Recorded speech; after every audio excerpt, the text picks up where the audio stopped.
All right, I'm going to do a little tutorial on this saxophonic boogie. This is for the 7th grade saxophones. You're doing well with it. There's some spots where it would really help you to just really slow down and work through the fingerings really, really slowly, because there are some tricky fingerings when you get into the C sharp, C naturals, B flats. It's tricky because you have to carry the accidentals through the measure, and we're not always doing that. The other thing about this is you have to really be careful with the articulation, because this can sound really cool or it can sound really kind of corny if you're not careful. Things are really clearly marked. There's a lot of slurs, there's a lot of accents, and there are a few staccatos. Not very many though, and you want to avoid playing staccato unless it's really, really and truly marked staccato. And I'll show you the difference right at the beginning. The way it's marked,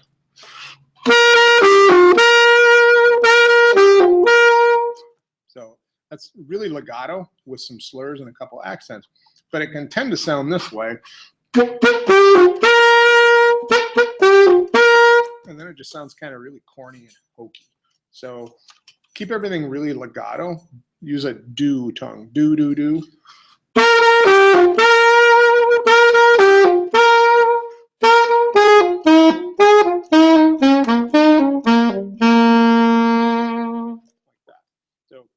Keep it really, really smooth. That 4th measure is really a stinker, so I would really practice it like go as slow as you have to so that it's accurate, because when you try to practice it fast, you just end up making a lot of mistakes, and then mistakes. So if you go really slow,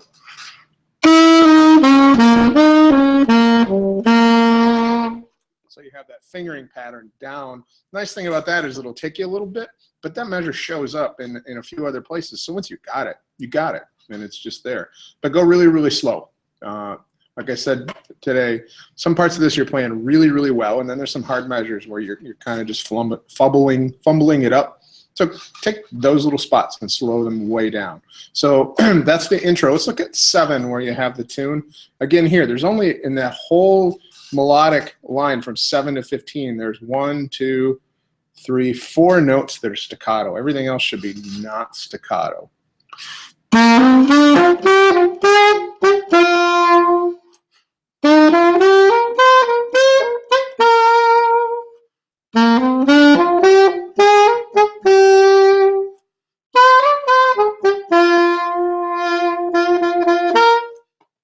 You hear that? Just the staccato notes. Everything else is really, and it'll sound a lot better than if we go, which tends to sound really corny. Okay, same thing there, especially the high part. Slow measure 13 particularly.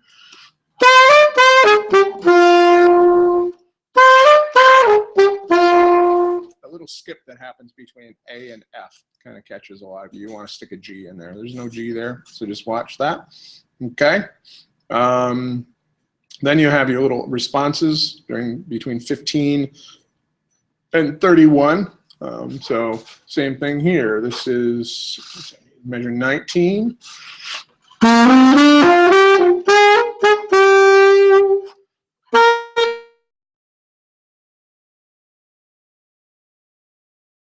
Okay.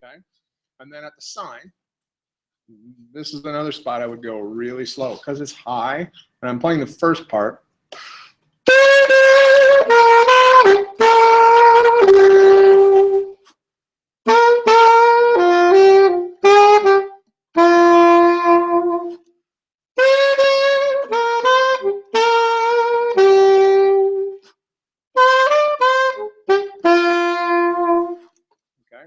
Again, very few staccatos in all that, but it helps if you go slow. So keep it really legato, except for the staccatos. 31 is just kind of a repeat of the beginning. So again, once you got that at the beginning, you got it. You probably want to take a look at 29. Okay, That's similar to 13. So again, there's a lot of repetition. So if you really take your time and fix a couple of measures, it'll carry over because you'll fix them in the other spots where they happen. Okay. The coda. The coda is kind of a new wrinkle. There's a bunch of sharps in there. Some of them in the key signature that we haven't had to deal with much because they've been mostly canceled out with accidentals. I would practice the coda really slowly.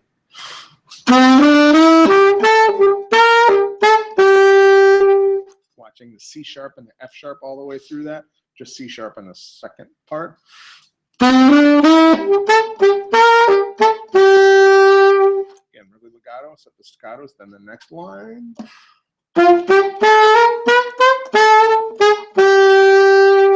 That one you got to watch because you've got in the middle of that F sharp, G, G sharp, A. Hey, that's chromatic scale. You notice there's two spots in there where you have chromatic scale. F sharp, G, G sharp, A, and then you come down chromatic scale, F sharp, F natural. So measure 52, you want to use the F sharp, F natural, E, that fingering. Da, da, da. That. So. Yeah, I messed it up.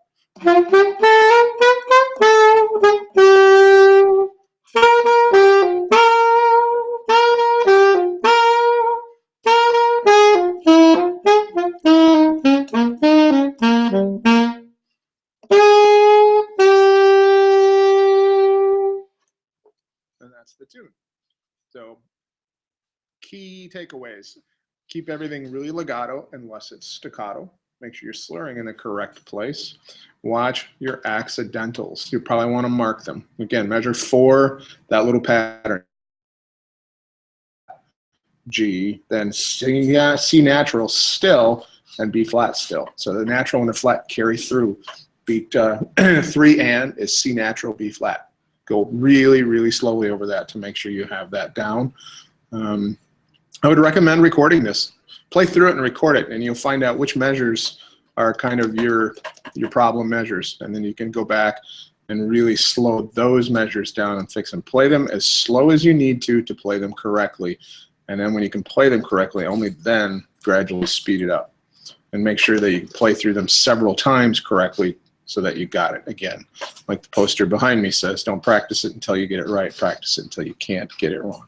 Okay? It's a fun tune. You're going to sound great on it with a little bit of work on some spots. So do your work. Make the whole thing shine. Let me know if you have questions.